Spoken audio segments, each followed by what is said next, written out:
Nalanda the knowledge hub के इस platform में आप सभी का मैं ऋषभ पांडे स्वागत करता हूं। हम लोगों ने अभी स्टार्ट किया था थर्मोडायनेमिक्स। ठीक है, बीएससी फिजिक्स का एक चैप्टर है थर्मोडायनेमिक्स, जिसमें हम लोगों ने कुछ वीडियोस में शुरू में इसके बेसिक्स के बारे में चर्चा किया था। इसी क्रम में हमारा एक टॉपिक आया था हीट इंजन। अब हीट इंजन के बाद जो कार्नोट एक साइंटिस्ट थे, उन्होंने अपना एक आइडियल हीट इंजन दिया था। उन्होंने कुछ कंडीशंस हीट इंजन में एज्यूम किए थे। तो उसका हम लोगों ने थ्योरेटिकल पार्ट, यानी कि वो वर्क कैसे करता है, उसके पार्ट कौन कौन से होते हैं, ये हमने इसके पहले के क्लास में देखा था। अब यहाँ पर हम लोग क्या पढ़ेंगे, वर्क डन, यानी कि कार्नोट इंजन कितना वर्क डन करता है, इसका मैथमेटिकल डेरिवेशन। ठीक है, हम लोगों ने पहले क्या पढ़ा था वहां पर, कार्नोट इंजन 4 प्रोसेस में वर्क करता है। कौन कौन से होते हैं? There are 4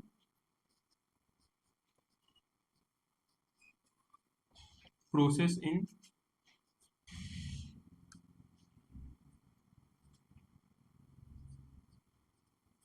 Carnot engine. इसमें हमारा फर्स्ट प्रोसेस क्या होता था?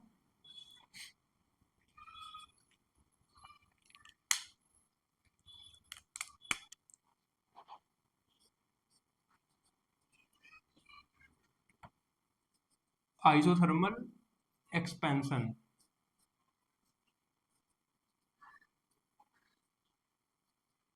सेकेंड प्रोसेस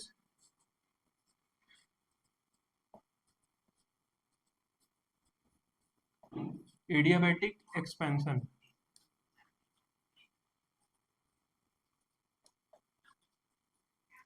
हमारा थर्ड प्रोसेस क्या होता था?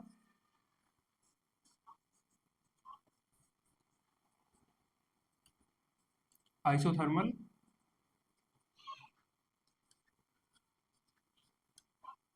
कंप्रेशन।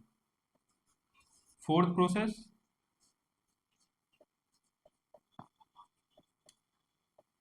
Adiabatic compression.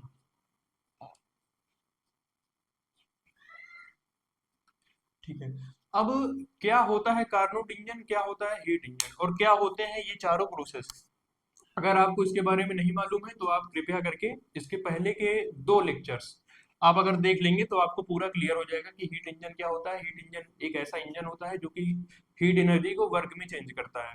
और हमारा कार्नोट हीट इंजन क्या था, उसी हीट इंजन में कार्नोट एक साइंटिस्ट थे, उन्होंने कुछ अपने आइडियल केसेस माने कि इंजन के जो पार्ट हमारे हैं उसमें उन्होंने आइडियल केस माना। तो उस जो उन्होंने अपना एक इंजन दिया उसे कार्नोट इंजन नाम दिया गया। अब कार्नोट इंजन इन 4 प्रोसेस पर वर्क करता है। ये सभी प्रोसेस रिवर्सिबल है, यानी कि पहले गैस का आइसोथर्मल एक्सपेंशन होगा। ठीक है, इंजन के अंदर एक वर्किंग सिस्टम होता है जो कि वर्क करता है, और उस वर्किंग सिस्टम के अंदर कुछ गैस होती, सब्सटेंस होता है। तो कार्नोट ने अपने आइडियल केस में उन्हें आइडियल गैस माना था। तो आइडियल गैस में पहले आइसोथर्मल एक्सपेंशन होगा। आइसोथर्मल मींस क्या होता है? Temperature constant. टेम्परेचर कांस्टेंट होगा, गैस एक्सपैंड होगी। ठीक है, जब गैस एक्सपैंड होगी तो यानी कि वर्क डन हमें मिलेगा। क्या कहते हैं, इंजन के द्वारा हमें वर्क डन मिलेगा। अब सेकंड क्या है? Adiabatic expansion. एडियाबैटिक मींस होता है कि हीट का फ्लो नहीं हो रहा है, यानी कि हीट हमारा कांस्टेंट है।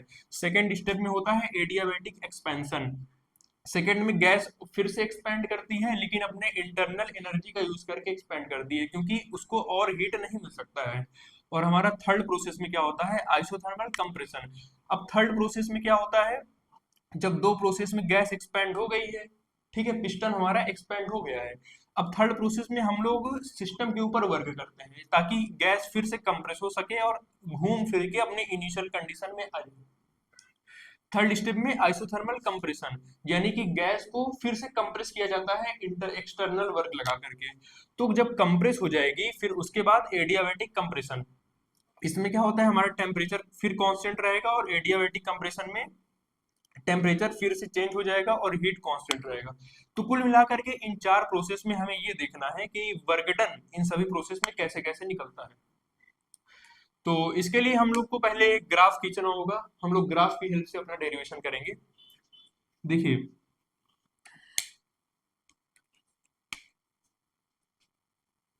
इसको क्या कहते हैं? PV diagram. ये हमारा वाई एक्सिस पर प्रेशर और एक्स एक्सिस पर वॉल्यूम। तो सबसे पहले पॉइंट ए पर हम मान लेते हैं, यहां पर हमारा हो गया पॉइंट ए। ठीक, हम लोग कार्नोट इंजन में कैसे पढ़े थे, जो हमारा वर्किंग सिस्टम होता है सबसे पहले उसे हम लोग अटैच करते हैं। ये हो गया हमारा सोर्स एट टेम्परेचर T1, इससे हम लोग वर्किंग सिस्टम को इसके ऊपर रख देते हैं। ठीक है, पहला कंडीशन ये होता है। तो जैसे हम लोग वर्किंग सिस्टम को इसके ऊपर रखते हैं, यहाँ पर वर्किंग सब्सटेंस यानी कि आइडियल गैस होती है, तो ये क्या करता है कि ये दोनों इक्विलिब्रियम में आ जाते हैं। हीट का फ्लो यहाँ से यहाँ और यहाँ से यहाँ होने लगता है, क्योंकि इसका टेम्परेचर ज्यादा है, इसका टेम्परेचर कम है। तो ये दोनों आ जाएंगे हमारा थर्मल इक्विलिब्रियम में, इसका भी टेम्परेचर हो जाएगा T1। अब क्या होगा, क्योंकि आइसोथर्मल एक्सपेंशन फर्स्ट स्टेप में हो रहा है, यानी कि टेम्परेचर पूरा कांस्टेंट हो जाएगा। और ये हमारा वर्किंग सिस्टम यानी कि यहाँ पर पिस्टन लगा हुआ है। अब गैस एक्सपेंड होगी जब ये पूरा हमारा सिस्टम थर्मल इक्विलिब्रियम में आ गया।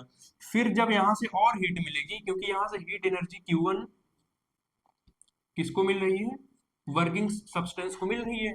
तो पहले तो ये दोनों इक्विलिब्रियम में आ गए, फिर जब और Q1 हीट देंगे तो क्या होगा, गैस एक्सपेंड करेगी इस Q1 का यूज करके। ठीक है, इस एनर्जी का यूज करके गैस हमारी एक्सपेंड होगी। तो गैस एक्सपेंड होगी तब क्या होगा, जो गैस पर प्रेशर लग रहा है प्रेशर में चेंज आएगा, प्रेशर कम होगा, और जो वॉल्यूम है वॉल्यूम बढ़ जाएगा हमारा गैस का। तो दो चीजें ये हुआ, टेम्परेचर कांस्टेंट हुआ।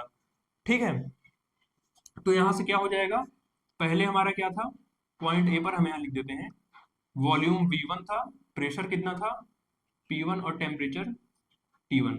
ठीक, क्योंकि ये आइसोथर्मल हमारा प्रोसेस है, इसलिए पहले यहाँ पर क्या हुआ, प्रेशर में कमी आई, गैस एक्सपेंड हुई। गैस एक्सपेंड हुई यानी गैस के ऊपर से प्रेशर कम हुआ। जब गैस को कंप्रेस करते हैं तो प्रेशर बढ़ता है, जब गैस को एक्सपेंड करते हैं तो प्रेशर कम होता है। तो ये आ गया हमारा point B, volume V2, pressure मान लेते हैं P2 हो गया, और टेम्परेचर T1 ही रहेगा। ठीक है, एक हमारा प्रोसेस हो गया।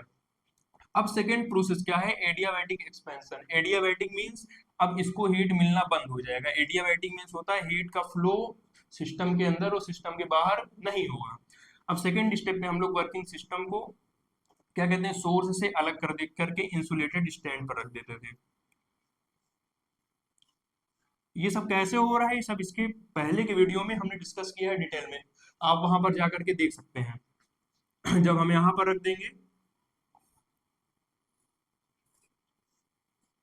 ठीक है, अब इसमें हीट का फ्लो कहीं से हो नहीं सकता इसमें। ठीक है, क्योंकि इसकी वॉल जो होती है ये सभी इंसुलेटेड वॉल होती है। अब क्या होगा, गैस अभी फिर से एक्सपेंड होगी। गैस कैसे एक्सपेंड होगी, एडियाबैटिकली, यानी कि हीट का फ्लो तो हो, हीट इसको तो मिल नहीं रहा है, तो बिना हीट के एक्सपेंड कैसे होगी। तो ये अपने इंटरनल एनर्जी, इसकी इंटरनल एनर्जी कुछ रही होगी। ठीक है, इंटरनल एनर्जी इसकी कुछ यू रही होगी। तो इंटरनल एनर्जी का यूज करके गैस और एक्सपेंड होगी। ठीक है, क्योंकि और इंटरनल एनर्जी जो होता है वो फंक्शन होता है टेम्परेचर का। हीट इसको मिल नहीं रही है, अब गैस जब और एक्सपेंड होगी तो टेम्परेचर इसका फॉल होगा, टेम्परेचर में कमी आएगी, गैस ठंडी हो जाएगी। ठीक है, गैस को एक्सटर्नल हीट कहीं से मिल नहीं रहा है, लेकिन गैस एक्सपेंड हो रही है, तो गैस का टेम्परेचर कम हो जाएगा। तो हमारा सेकेंड प्रोसेस में क्या होगा, वॉल्यूम और बढ़ेगा। तो देखिए, पॉइंट सी मान लेते हैं, वॉल्यूम V3 हो गया, प्रेशर क्या हो गया P3। ठीक है, प्रेशर में और कमी आ जाएगी, और टेम्परेचर क्या हो जाएगा, T1 से T2 फॉल हो जाएगा, तो हो जाएगा T2। अब हमारा थर्ड प्रोसेस में क्या है, आइसोथर्मल कंप्रेशन। अब थर्ड स्टेप में हम लोग क्या करते हैं कि ये जो हमारा वर्किंग सब्सटेंस है इसको हम लोग सिंक के ऊपर रखते हैं। सिंक जो होता है वो लो टेम्परेचर पर होता है, T2 पर। ठीक, अब कहाँ गया, अब इसको हम लोग कहाँ रखेंगे, इस पर रखेंगे, सॉरी ये वर्किंग सब्सटेंस को। इसका टेम्परेचर फॉल होकर के कहाँ पहुंच गया था, T2 पहुंच गया था जब ये एडियाबैटिक एक्सपेंड हुई थी। अब इसको रखेंगे वर्किंग सिंक पर रखेंगे। जब सिंक पर रखेंगे तो आइसोथर्मल कंप्रेशन करना है। अब टेम्परेचर दोनों का T2 है, दोनों थर्मल इक्विलिब्रियम में आ जाएंगे। फिर जब आइसोथर्मल कंप्रेशन, यानी कि अब हमें एक्सटर्नल वर्क लगा करके गैस को कंप्रेस करना है। गैस को कंप्रेस इसलिए किया जा रहा है ताकि घूम फिर के हमारा जो कार्नोट साइकिल है फिर से पहले कंडीशन में आ जाए। तो यहाँ पे कंप्रेस करेंगे तो क्या होगा, वॉल्यूम में कमी आएगी, टेम्परेचर सेम रहेगा और प्रेशर बढ़ जाएगा। तो यहाँ से क्या होगा, वॉल्यूम हो जाएगा V4, प्रेशर हो जाएगा P4 और टेम्परेचर क्या हो जाएगा, T2 ही रहेगा। अब इसके बाद क्या होगा, अब हम लोग फिर से वर्किंग सिस्टम को हटा करके इंसुलेटेड स्टैंड पर रख देंगे। मान लेते हैं ये हमारा हो गया चौथा प्रोसेस, यहाँ पर रखेंगे। अब एडियाबैटिक कंप्रेशन, एडियाबैटिकली यानी कि ये दोनों इंसुलेटेड वॉल लगी हुई थी वर्किंग सिस्टम में, ये जो पिस्टन है हमारा ये भी इंसुलेटेड है और यहाँ पर हमने इंसुलेटेड स्टैंड पर रख दिया, यानी कि इसमें कहीं से भी हीट अंदर ना ही अंदर फ्लो हो सकती है ना ही अंदर से बाहर जा सकती है। तो अगर और हम कंप्रेस करेंगे तो यानी कि गैस का टेम्परेचर क्या होगा, बढ़ेगा। ठीक है, क्योंकि हीट गैस रिलीज तो कर नहीं सकती, इसलिए अब इसका टेम्परेचर वापस से बढ़ जाएगा। एडियाबैटिक कंप्रेशन, तो यहाँ से एडियाबैटिकली हम कंप्रेस करेंगे वर्क लगा करके, क्या हो जाएगा, टेम्परेचर बढ़ जाएगा, यानी टेम्परेचर फिर से T2 से T1 चला जाएगा। तो इस तरह हमारा जो कार्नोट इंजन है अपना एक साइकिल पूरा करता है इन चार प्रोसेस में। और इन चारों प्रोसेस पर, पहले दूसरे प्रोसेस पर जो इंजन है वो वर्क कर रहा है और तीसरे चौथे प्रोसेस पर एक्सटर्नल वर्क हमें इंजन पर करना पड़ रहा है। तो हम लोग कैसे वर्क डन निकालेंगे, हम लोग चारों प्रोसेस का क्या करेंगे, चारों प्रोसेस का अलग अलग वर्क डन निकाल करके हम लोग सभी को ऐड कर देंगे। तो चलिए हम लोग करते हैं, देखते हैं वर्क डन क्या आता है।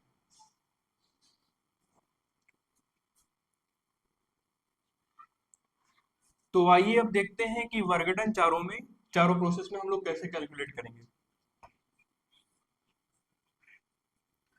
ये डायग्राम बना रहने देते हैं, ये आपका ये काम आएगा अभी।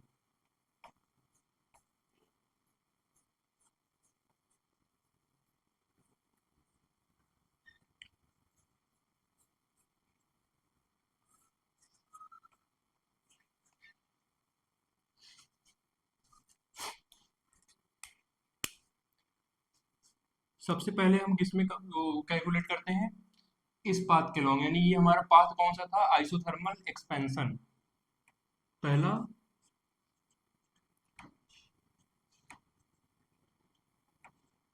Isothermal expansion.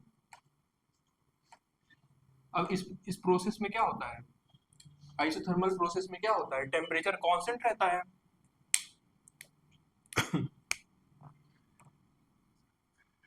In this process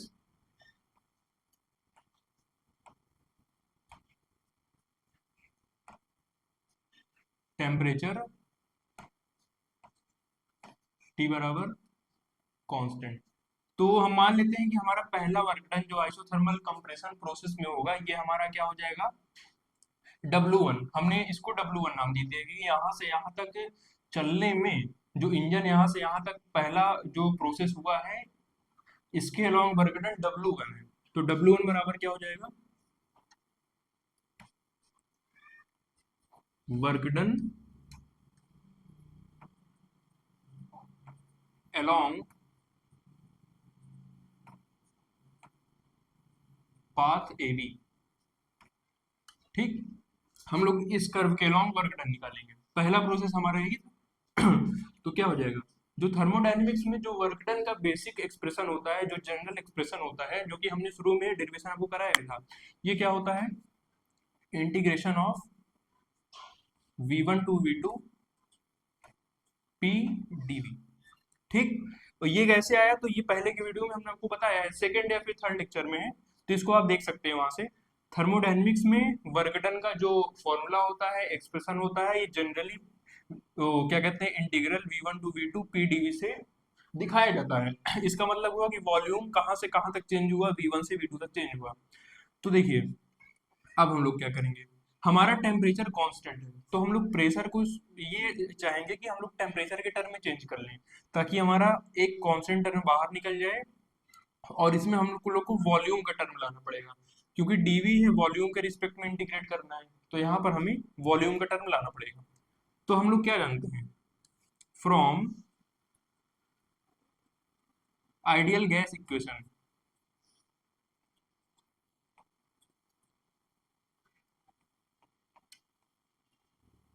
for 1 मोल क्या होता है? पीवी बराबर आरटी। यहां से पी बराबर क्या आ जाएगा? RT by V. हमारा ये दो कांस्टेंट टर्म आ गया है, हम इन दोनों को बाहर निकाल सकते हैं और वी हमें मिल गया ताकि हम इंटीग्रेट कर सकें। तो क्या हो जाएगा? Integration of V1 to V2, ये हमारा हो जाएगा P, सॉरी, P की जगह पर क्या हो जाएगा? RT by V। अब देखिए यहाँ पर हमारा टेम्परेचर क्या है? T1 है। इस पूरे प्रोसेस में टेम्परेचर हमारा T1, तो हम लोग इसको T1 नाम दे देंगे और ये हो जाएगा dV बराबर। अब R और T दोनों कांस्टेंट है, तो ये दोनों बाहर निकल जाएंगे, हो जाएगा RT1 integration of V1 to V2 dV by V। ये क्या आ जाएगा यहाँ से? RT1। अब देखिए 1/V dV, इसका इंटीग्रेशन क्या होता है? Log base e into V, log base e V. और लिमिट कहाँ से कहाँ तक है? V1 से V2 तक। तो ये हो जाएगा RT1, लिमिट को सॉल्व कीजिए, upper limit minus lower limit, ये हो जाएगा। लॉग बेस ई को ln से डिनोट किया जाता है, तो हम लोग ln यहाँ पर लिखते हैं, ठीक। तो हो जाएगा ln V2 minus ln V1। यहाँ से आ जाएगा RT1।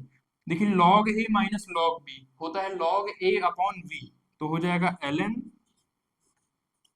V2 by V1। तो ये हमारा आ गया फर्स्ट प्रोसेस का वर्क डन, यानी कि work done in path along path A to B। अब इसी तरह हमें आगे क्या निकालना है? Work done along path B to C। हमें देखना होगा कि B से C में कौन सा प्रोसेस है, उसमें हम लोग फॉर्मूला कैसे अप्लाई करेंगे और कैसे निकाल सकते हैं। ये हमने आपको इन दोनों चारों प्रोसेस में, थर्मोडायनेमिक्स में जितने प्रोसेस होते हैं, इनमें वर्क डन ऑलरेडी हमने कैलकुलेट करवा दिया है। लेकिन यहाँ पर आपको जब कार्नोट इंजन का वर्क डन आप निकालेंगे तो आपको यहाँ पर फिर से डेरिवेशन करना पड़ेगा, चाहे एग्जाम में क्वेश्चन आए चाहे आप ऐसे करें। तो ठीक है, अब हम लोग देखते हैं second process.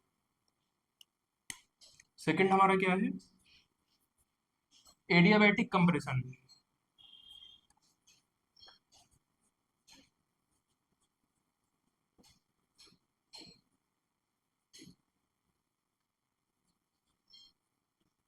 Sorry, adiabatic expansion.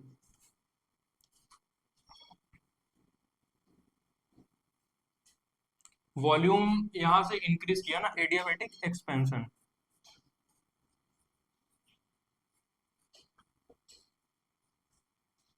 तो हम मान लेते हैं कि इस पाथ के अलोंग हमारा वर्क डन कितना है? W2 है। तो इस प्रोसेस में हमारा हीट कांस्टेंट होता है, हम लोग जानते हैं, तो यहाँ से W2 बराबर क्या आ जाएगा? वर्क डन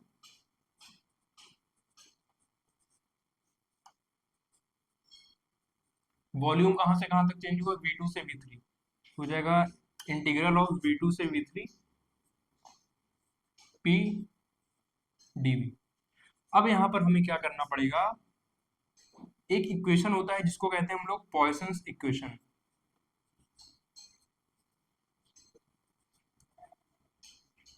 इसको इक्वेशन ऑफ स्टेट भी कहा जाता है, ठीक। ये क्या कहता है कि आइडियल गैस के लिए क्या होता है? पीवी की पावर गामा बराबर कांस्टेंट, ठीक है। पीवी की पावर गामा बराबर कांस्टेंट, जहां पर गामा बराबर क्या है? वेयर गामा बराबर सीपी बाई सीवी, इसको कहते हैं स्पेसिफिक हीट रेशियो, ठीक है। तो हमें यहाँ पर हम डिटेल में नहीं जाने वाले, हम इसका इन दोनों का काम नहीं है, हमें बस इसका काम है। पीवी की पावर बराबर कांस्टेंट, जिसको इक्वेशन ऑफ स्टेट या फिर पॉइसंस इक्वेशन भी कहते हैं, तो इसी को हमें अप्लाई करना है, ठीक है। तो प्रेशर को हम किस में चेंज करेंगे? पीवी की पावर गामा जो है यहाँ से कांस्टेंट को हम लोग के मान लेते हैं।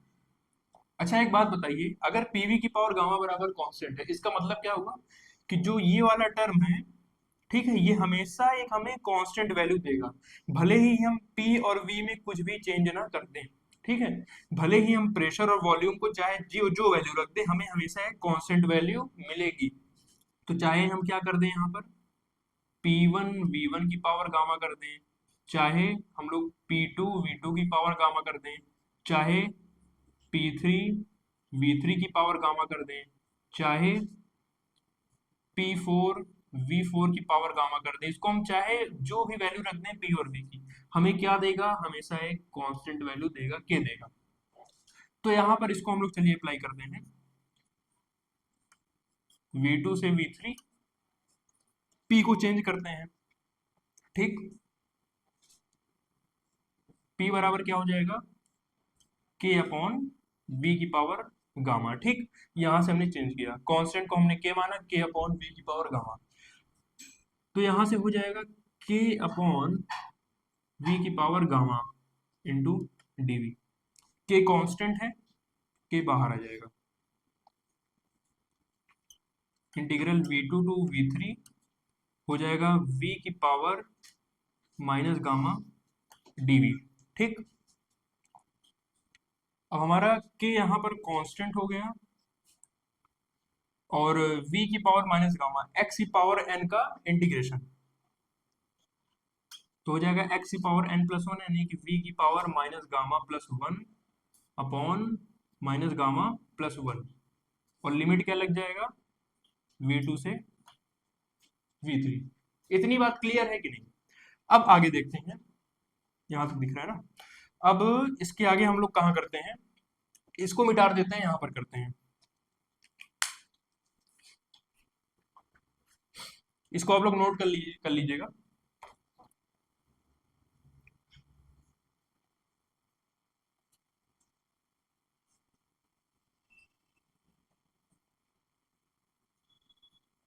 इसको रहने देते हैं।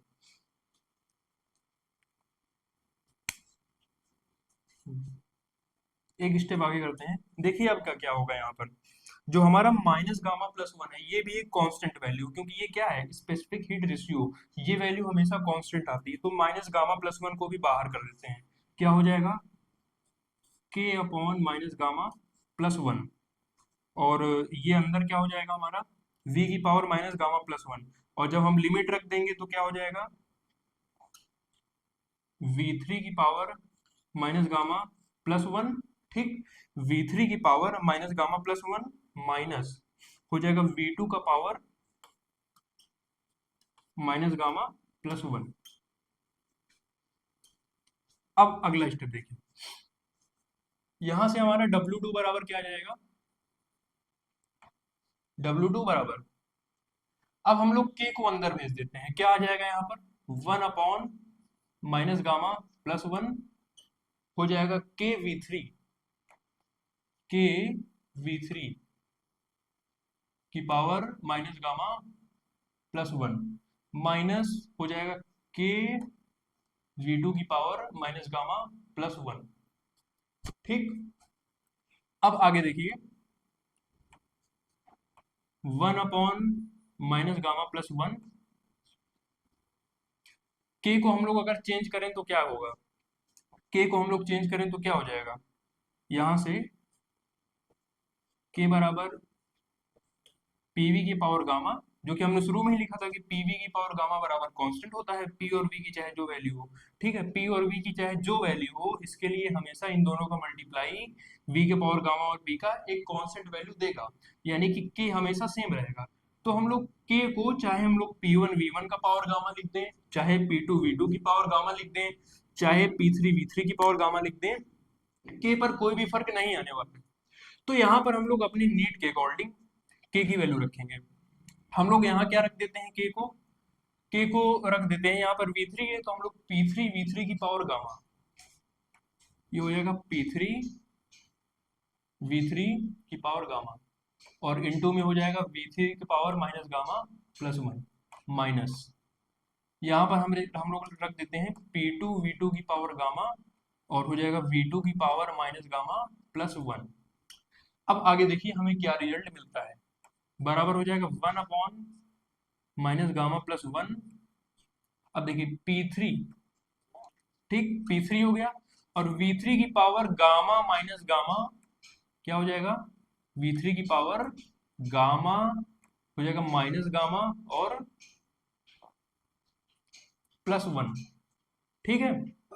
ये क्या हो जाएगा, अगर मल्टीप्लाई में बेस सेम है तो पावर ऐड हो जाएगा, तो हमने पावर को ऐड कर दिया, माइनस P2 V2 की पावर गामा माइनस गामा +1।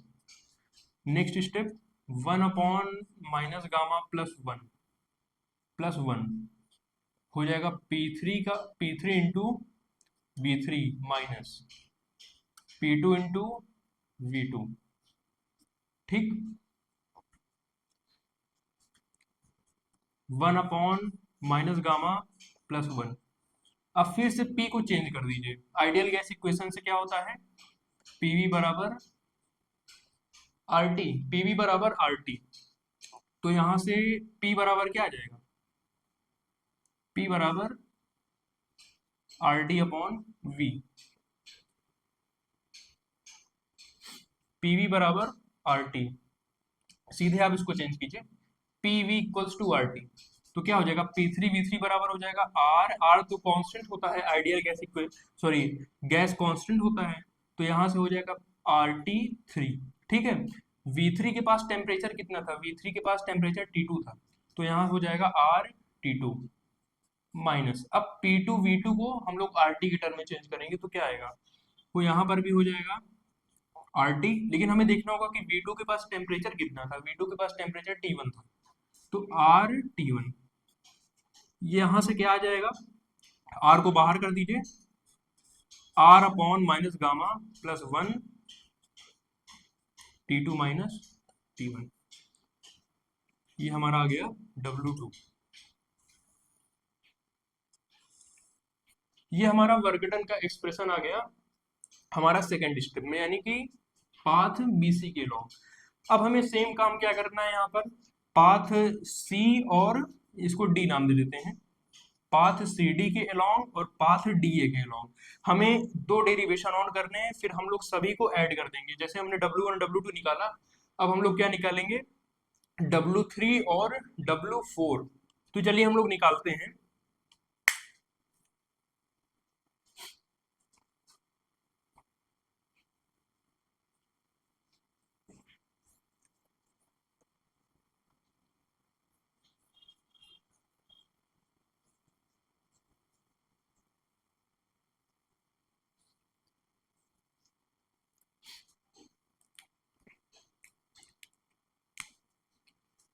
तो हमारा जो थर्ड प्रोसेस था इसमें क्या था,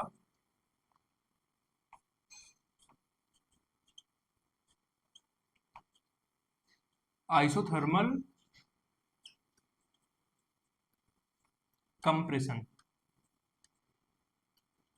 ठीक, आइसोथर्मल कंप्रेशन, यानी कि यहाँ पर क्या हो रहा है, गैस को कंप्रेस किया जा रहा है, लेकिन आइसोथर्मली, यानी कि टेम्परेचर T2 और T2, टेम्परेचर T2 ही रहने देना है, लेकिन गैस को क्या करना है, कंप्रेस कर देना है।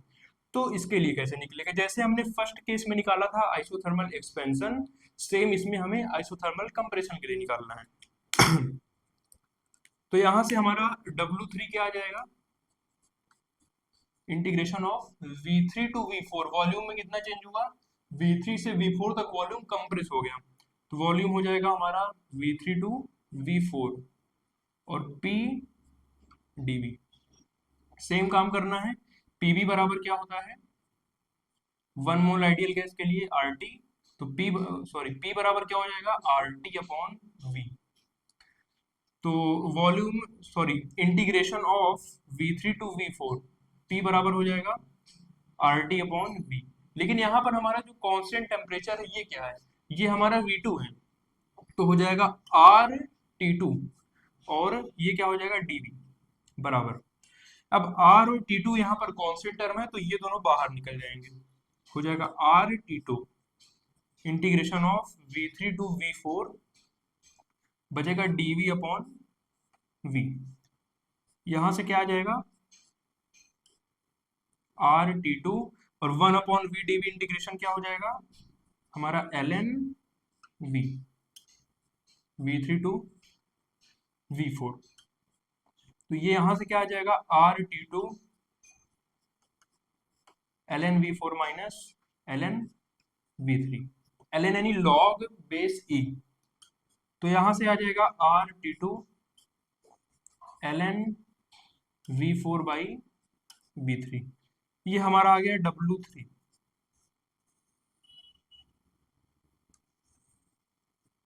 अब हमें जैसे हमने इसमें निकाला सेकंड प्रोसेस में W2 निकाला, सेम इसी तरीके से हमें डेरिवेशन करके W3 निकालना, सॉरी W4 निकालना होगा, यानी कि इस पाथ के अलोंग वर्क डन। तो चलिए देख लेते हैं इसको भी। तो हमें इसका काम है, इसका काम है, इसका काम है। तो हम क्या करते हैं, पहले यहां कर लेते हैं, फिर इसको मिटाते हैं बाद में।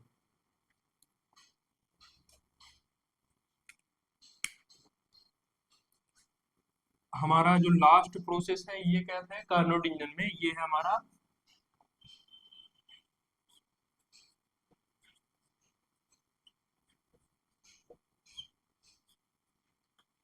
Adiabatic compression.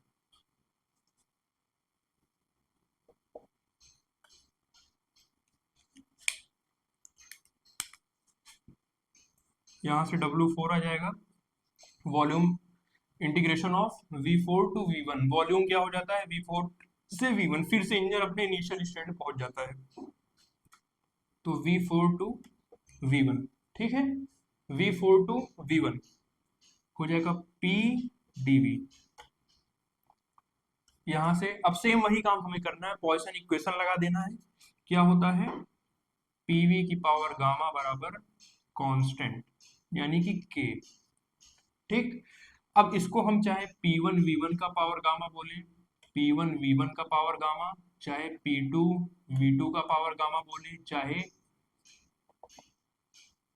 चाहे P3 V3 की पावर गामा बोले, चाहे P4 V4 का पावर गामा बोले, चाहे कुछ भी बोले, P और V की वैल्यू कुछ भी कर देंगे, हमेशा आएगा कांस्टेंट, बराबर आएगा कांस्टेंट।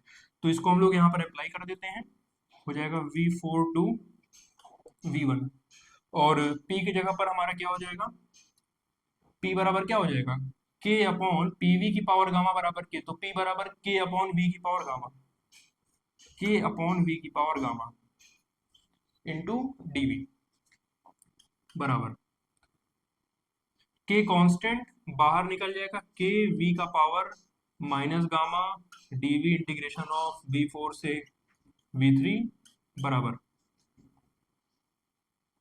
K, दिख रहा है, इसको आगे कर देते हैं।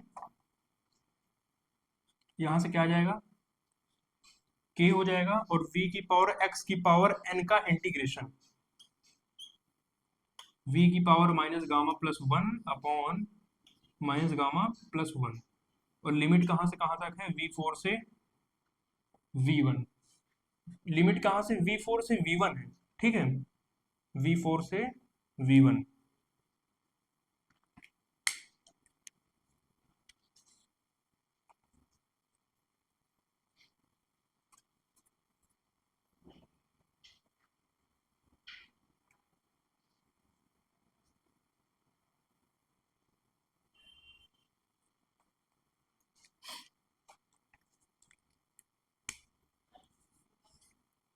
ये सब हमें रिजल्ट मिले हैं, ये सब नोट रहने देते हैं।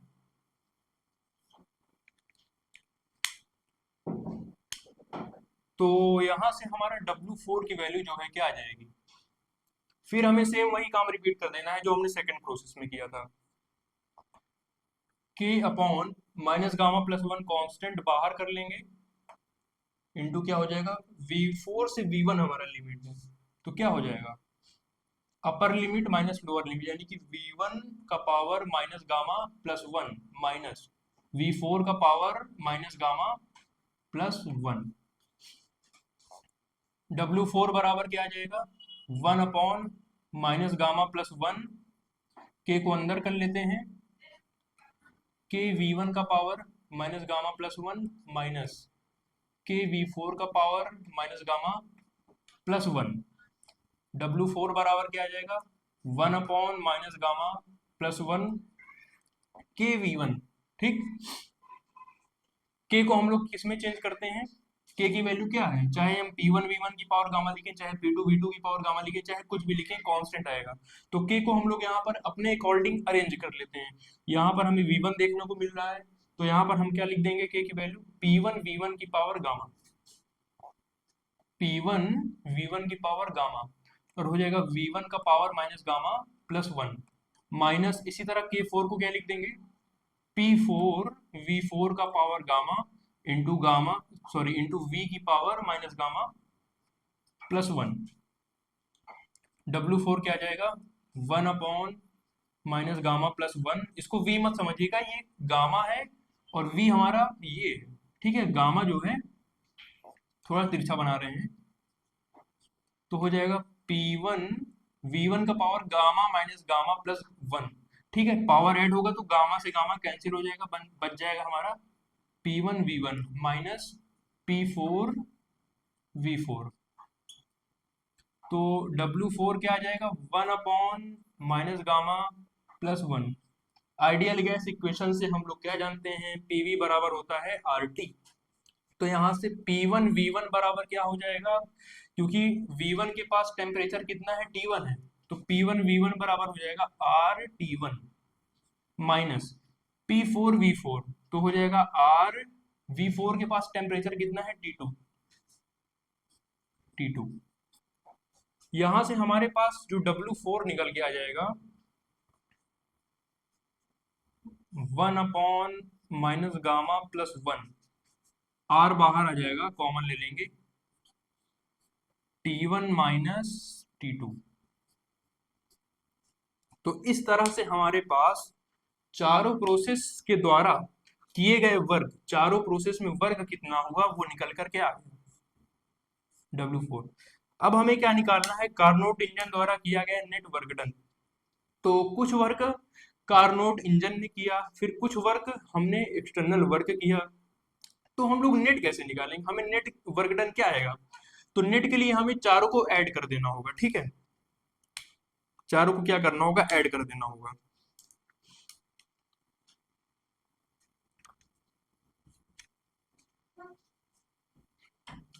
तो कहां पर ऐड करें,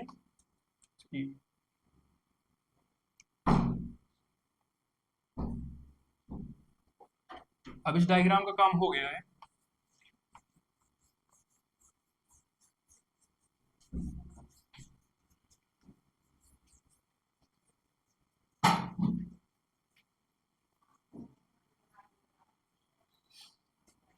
तो यहां से क्या हो जाएगा, 10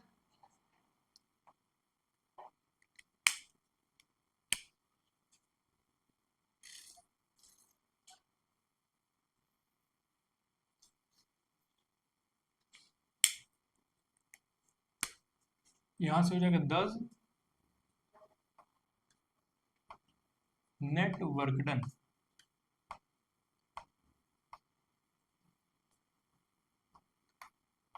W बराबर हमें क्या मिल जाएगा, net work done W1 plus W2 plus W3 plus W4।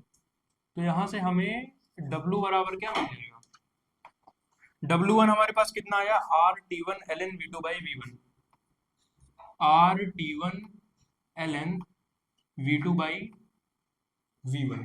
इतना चीज क्लियर है। और W2 कितना आया, प्लस W2 कितना आया, R upon minus gamma +1 T2 minus T1, T2 minus T1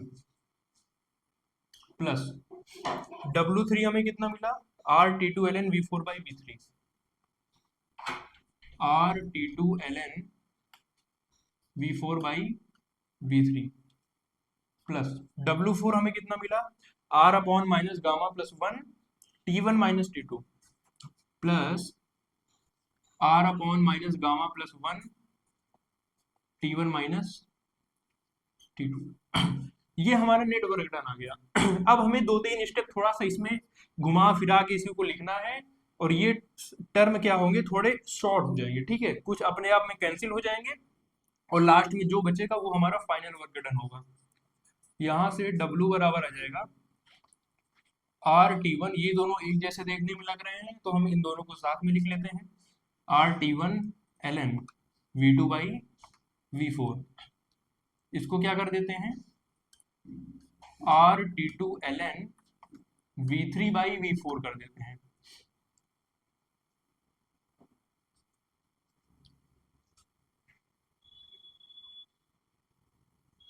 W1 में V2 बाई V1 है, sorry V2 by V1,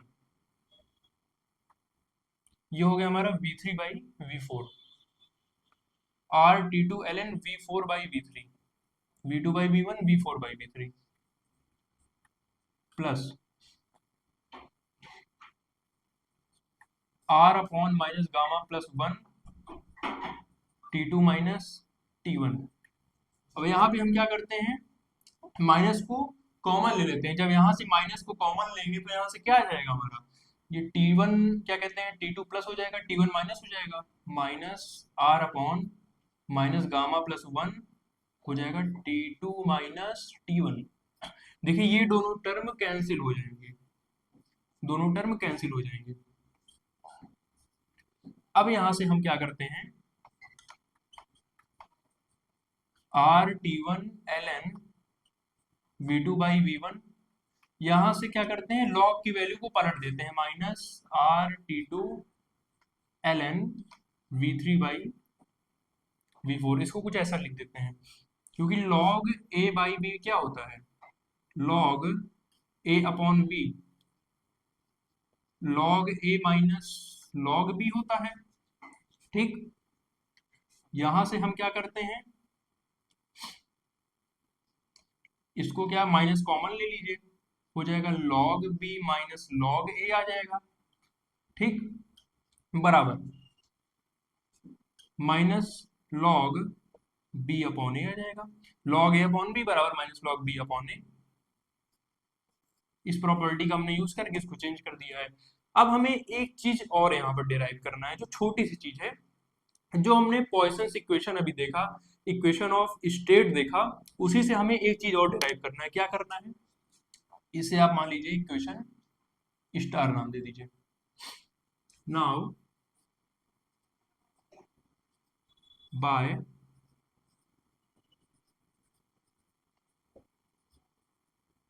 पॉइसंस equation क्या हमने पढ़ा, पीवी की पावर गामा बराबर कांस्टेंट, कांस्टेंट पी को हम लोग क्या चेंज कर सकते हैं आइडियल गैस इक्वेशन से, for 1 mole of ideal gas PV बराबर होता है RT।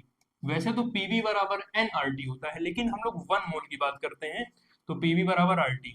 तो यहां से क्या हो जाएगा, तो यहां से P बराबर क्या हो जाएगा, RT बाई V। तो P को हम लोग कर क्या कर देते हैं RT बाई V, और V की पावर गामा बराबर कांस्टेंट। यहां से क्या करते हैं, हो जाएगा टी वी का पावर गामा माइनस 1। देखिए v का पावर गामा और नीचे है हमारा v का पावर 1, तो 1 पावर ऊपर जाएगा गामा माइनस 1 बराबर कांस्टेंट अपॉन r। r क्या है, कांस्टेंट है, जो कि गैस कांस्टेंट होता है, और कांस्टेंट कांस्टेंट अपॉन कांस्टेंट बराबर क्या हो जाएगा, कांस्टेंट हो जाएगा, हमें कांस्टेंट मिलेगा। तो यहां से क्या हो गया, टीवी की पावर गामा माइनस 1 बराबर कांस्टेंट। यानी कि पॉइसंस इक्वेशन को, यानी इक्वेशन ऑफ स्टेट को हम लोग इस फॉर्म में भी लिख सकते हैं।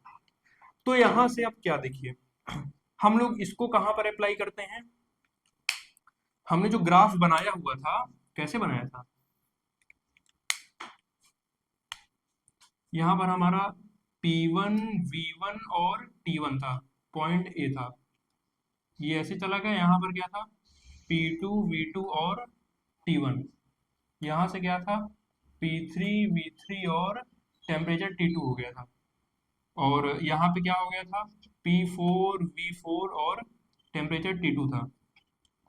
और फिर यहाँ से हमें ये मिल गया था point A, point B, point C और पॉइंट डी। तो अब इसको हम लोग कहाँ अप्लाई करते हैं? Apply above along curve BC। ठीक, BC के along हम इसको अप्लाई करते हैं। तो BC के along टेम्परेचर कितना है? देखिए एक चीज और, जब अभी अभी हमने आपको पहले बताया था, अगर टीवी की पावर गामा माइनस वन बराबर कांस्टेंट है तो इसको हम लोग क्या लिख सकते हैं? T1 V1 की पावर गामा माइनस वन बराबर T2 V2 की पावर गामा माइनस वन। यानी टी और वी की वैल्यू कुछ भी करते हैं हमें हमेशा कांस्टेंट ही मिलेगा। तो हम लोग इस कर्व के अलोंग इसको अप्लाई करते हैं, क्या आ जाएगा? T1 V2 की पावर गामा माइनस वन बराबर, ये क्या आ जाएगा? T2 V3 की पावर गामा माइनस वन। और यहाँ से हमें क्या मिल जाएगा? T1/T2 बराबर V3/V2। T1/T2 बराबर V3/V2 की power gamma minus one. Equation A नाम दे दीजिए। अब इसको कहाँ अप्लाई करेंगे? Again along curve DA. हमने बीसी के अलोंग अप्लाई कर दिया, अब हम लोग डीए के अलोंग अप्लाई करेंगे। क्या हो जाएगा? T2 V4 का पावर गामा माइनस वन बराबर T1। डीए के अलोंग अप्लाई कर रहे हैं तो पहले डी पर देख लेते हैं। T2 है टेम्परेचर और वॉल्यूम V4। T2 V4 का पावर गामा माइनस वन बराबर T1 V1। ठीक है, T1 V1 का पावर गामा माइनस वन। यहां से क्या आ जाएगा? T1/T2 अगर हम यहां से निकालना चाहें, T1/T2 हो जाएगा V4/V1 का power gamma minus one. Equation B नाम दे दीजिए। अब देखिए, from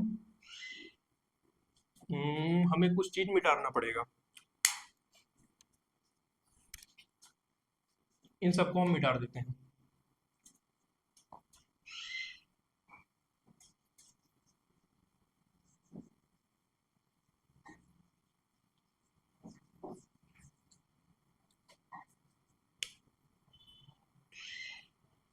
from equation A and B, A और बी से हमें क्या मिल गया? V3/V2 का पावर गामा माइनस वन बराबर V4/V1 का पावर गामा माइनस वन। अगर दोनों साइड बेस सेम है तो पावर कैंसिल हो जाता है, अगर इक्वल में लगा है तो यहाँ से हमें क्या आ जाएगा? कंपेयर करेंगे दोनों साइड को, V3/V2 बराबर V4/V1। तो यहाँ से क्या आ जाएगा? V3/V4 बराबर V2/V1। इसको क्या आप नाम दे दीजिए? इक्वेशन सी नाम दे दीजिए। अब now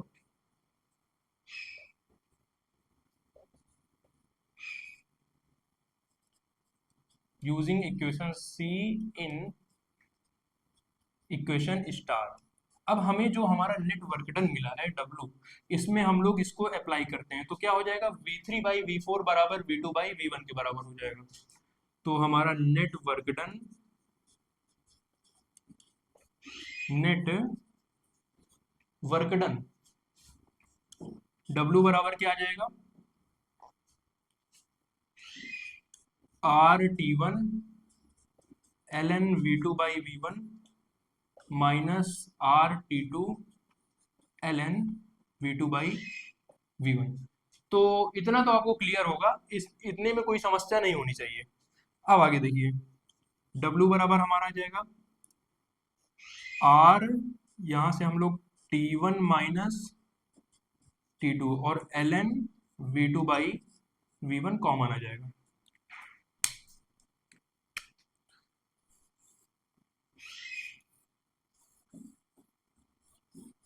which is the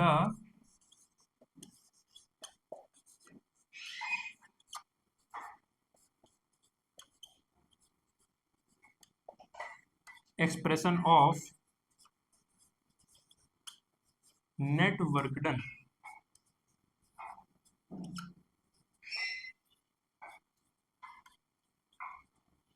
by Carnot reversible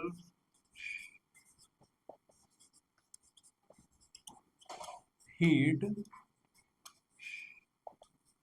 engine. आप लोग राइटिंग कर मत जाइएगा, समझने पर थोड़ा ध्यान दीजिएगा, क्योंकि देखिए ये क्या हो गया, which is the expression of net work done by Carnot reversible heat engine. फिर से समझ लीजिए हमने इसमें किया क्या क्या था। ठीक, सबसे पहले हमने सभी को ऐड किया, चारों प्रोसेस का वर्क डन निकालना, कार्नोट इंजन में जितने प्रोसेस होते हैं। उसके बाद हमने क्या किया, सभी के वर्क डन को ऐड कर दिया, लास्ट में हमें एक पॉजिटिव वर्क डन मिल गया, यानी कि कार्नोट इंजन अपने चारों प्रोसेस के दौरान इसने इतना वर्क किया। ठीक, तो आज के वीडियो में इतना ही, हम लोग मिलते हैं फिर अगले वीडियो में, जहां पर हम लोग कार्नोट इंजन की एफिशिएंसी निकालेंगे। ठीक, जैसे हमने हीट इंजन की एफिशिएंसी निकाली थी, वैसे देखते हैं कार्नोट इंजन की एफिशिएंसी क्या आती है। तो ठीक है, आप लोगों का बहुत बहुत धन्यवाद। वीडियो में ऐसे बने रहिएगा, अच्छा लगा हो तो वीडियो को लाइक, चैनल को सब्सक्राइब एंड शेयर कीजिएगा। मिलते हैं अगले वीडियो में, धन्यवाद।